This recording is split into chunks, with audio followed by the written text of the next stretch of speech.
Parang natulog sa basurahan.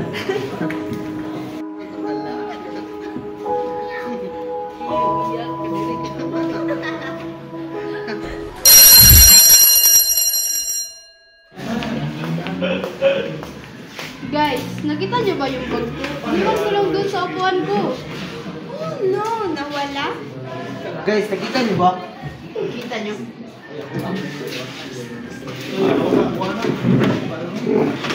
Baka nilagay mo sa basurahan. Doon naman talaga yung bagay, di ba?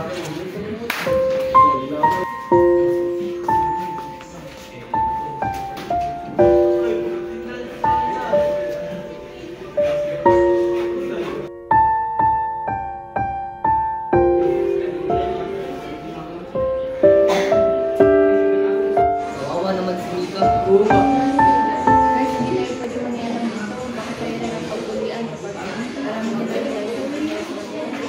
Tama siya, hindi natin kaya makipag-away sa kanila. Mas mabuti na lang iiwasan na lang natin. Oo, at saka hindi naman natin siya pwedeng tulungan ito. Mas lalo na siya makahamak. Tara na! Umuwi na tayo guys! Wala din naman tayo magagawa dito.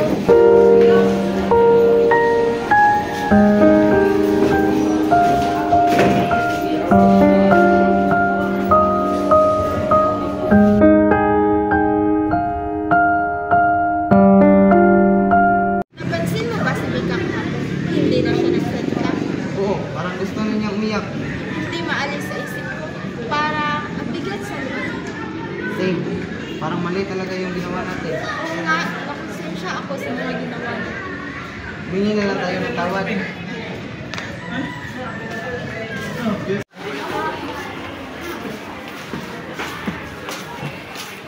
Mika, pwede ba kaming makausap?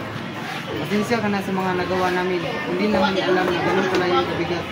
Sana mapagawin mo ka. Di na mauulit. Wala na talaga. Salamat.